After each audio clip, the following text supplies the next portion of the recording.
Good morning, my dear students. Myself Saurav Srivastava, and in today's class, I am going to discuss in front of you that chapter number 6, History, Early States in India, and today is the part second of this chapter, which I am going to discuss in front of you. And in today's topic, I am going to discuss in front of you that जनपद and महाजनपद. ठीक है, मतलब जनपद से कैसे महाजनपद में convert हुआ, conditions of the महाजनपद क्या क्या थे, और साथ में हम लोग डिस्कस करेंगे the Republican state of Vajji. ये दो तीन टॉपिक आज हम लोग डिस्कस करने की कोशिश करते हैं. ओके, वीडियो लंबी हो सकती है, कोई बात नहीं, आप क्लास को एंजॉय कीजिए, वीडियो को ज़्यादा से ज़्यादा देखिए, और अगर कोई टॉपिक समझ में ना आए तो व्हाट्सएप के ग्रुप में आप हमें सेंड कर सकते हैं. अगर कोई भी प्रॉब्लम आती है तो आप हमें कमेंट भी कर सकते हैं. ओके, अब देखिए जनपद टू महाजनपद. सो दिया है कि some janapadas gained control over large areas and became mahajanapada. कुछ जनपद ऐसे थे, जनपद का मतलब होता है डिस्ट्रिक्ट, आज के टाइम में जनपद को डिस्ट्रिक्ट बोला जाता है. तो कुछ जनपद जो थे जिनकी एरिया बहुत बड़ी थी, वो बड़े एरिया को कवर करते थे, तो उनको महाजनपद में बदल दिया गया. There were all together 16 mahajanapada. और पूरे इंडिया में उस टाइम पे, यानी कि अर्ली स्टेट्स इन इंडिया में, पूरे इंडिया में मतलब पूरा इंडिया जो था वो 16 महाजनपद में बटा हुआ था, यानी कि 16 महाजनपद होते थे. एमंग द इंपोर्टेंट महाजनपद वेयर कोसला. महाजनपद में सबसे इंपॉर्टेंट था कोसला, दूसरा था वत्स था, तीसरा था मगध. चंद्रगुप्त मौर्य के बारे में आपने सुना होगा, मगध के वो राजा थे. चौथा था वज्जी, और फिर था Avanti. There were frequent wars among the mahajanapads. मतलब महाजनपद एक दूसरे को जीतने के लिए आपस में लड़ाइयां लड़ते थे.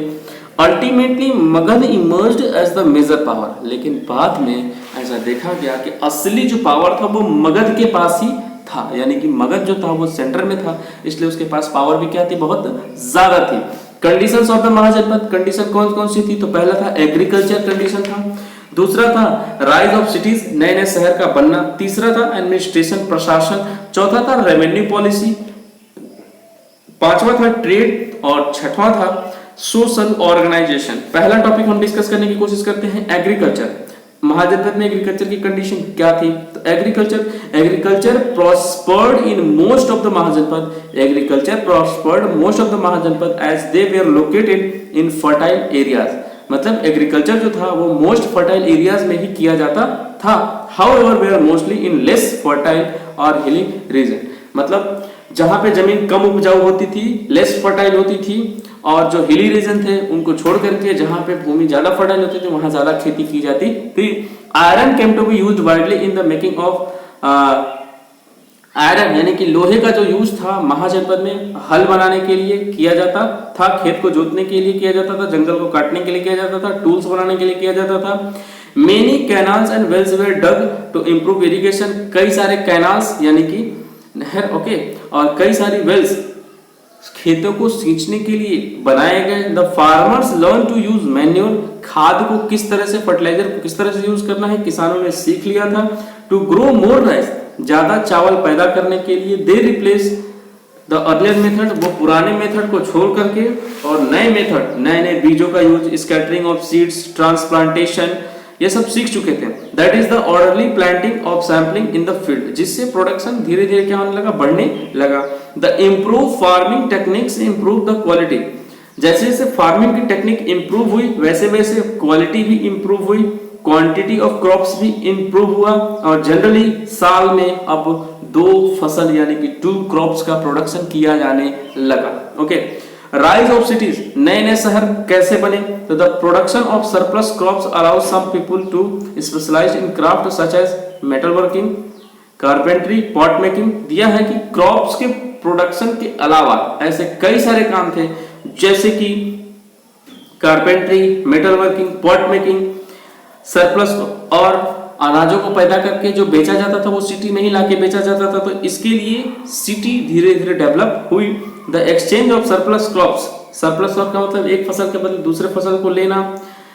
Goods of manufactured by the craftsman जो बनाते थे उसे मार्केट में बेचना. ठीक है, लेड टू ट्रेड. इसके लिए ट्रेडिंग की जरूरत होती थी. Cities grew around centres of the craft, trade and administration. Cities वहीं डेवलप हुई जहां पे क्राफ्ट का सेंटर था, एडमिनिस्ट्रेटिव सेंटर था और ट्रेडिंग सेंटर हुआ करता था. एडमिनिस्ट्रेशन क्या था महाजनपद का? तो the mahajanapadas had rich resources which enables their rulers to maintain elaborate system of administration।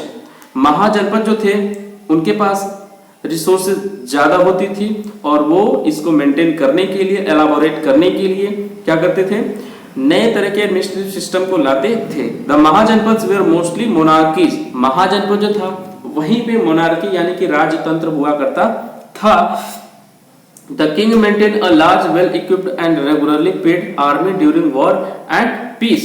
राजा जो था वो शांति के लिए, पीस के लिए और दूसरे राज्य उस पर अटैक ना कर सके उसके लिए वो बड़ा आर्मी रखता था, ठीक है, ताकि युद्ध में अगर युद्ध हो, वॉर हो, तो वो उस आर्मी का यूज करके अपने राज्य को बचा सके। मतलब राजा बड़ी बड़ी आर्मी को रखता था।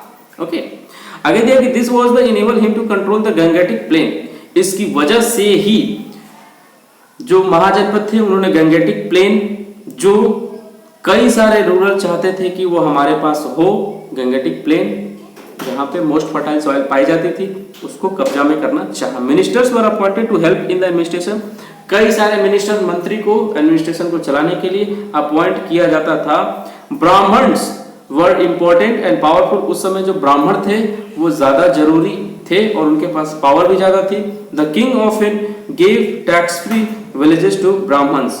ठीक है ना, राजा जो थे वो ब्राह्मण्स को टैक्स फ्री, मतलब जहां से टैक्स न लिया जाता हो वो गांव ब्राह्मण को दे देते थे। A village was administered by the village headman। गांव का जो शासन था वो गांव के हेडमैन संभालते थे। Who had direct access to the king, जिनका संपर्क सीधे राजा से होता था। The villagers themselves checked any misuse of authority by the headman। अगर गांव में कुछ भी गलत हो रहा है तो उसकी कंप्लेन सिर्फ और सिर्फ विलेज के हेडमैन से ही की जा सकती थी। अब mahajanapada was usually ruled from its capital city. महाजनपद जो था वो कैपिटल सिटी यानी कि जो राजधानी क्षेत्र था वहीं से शासित किया जाता था।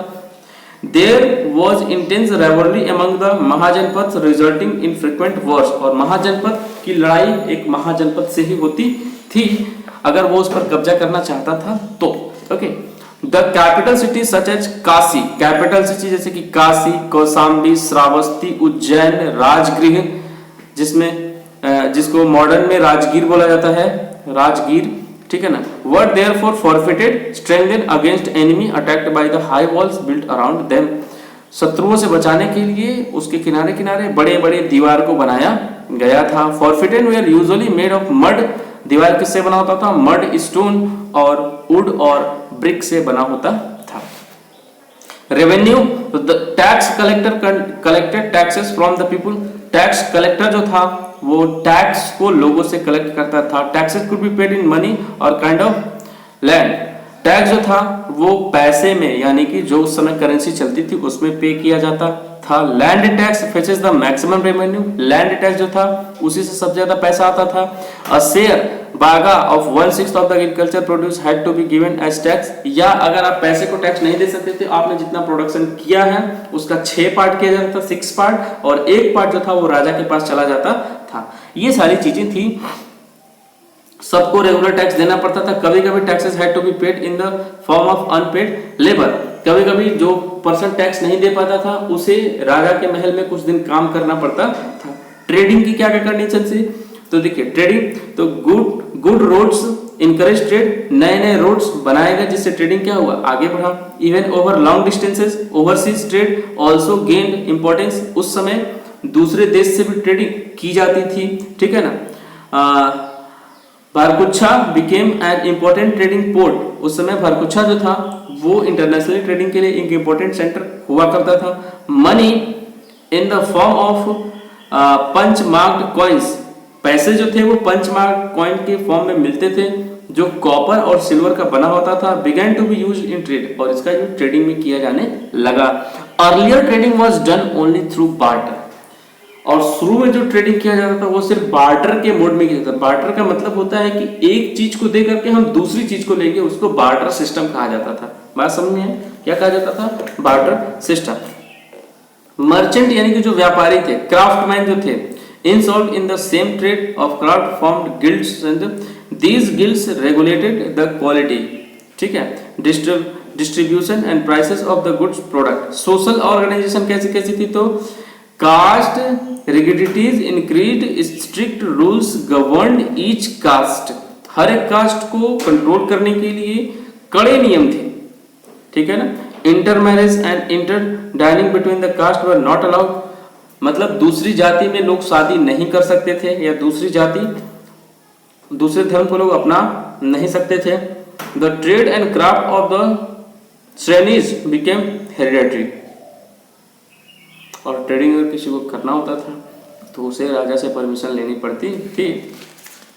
अगली क्लास में हम लोग डिस्कस करेंगे the Republican state of Vajji, the monarchy of Magadh, और अगली जो क्लास होगी इस चैप्टर का लास्ट क्लास होगा। आई होप आप क्लास को एंजॉय कर रहे होंगे। बहुत बहुत धन्यवाद आपका हमारे साथ बने रहने के। Please like share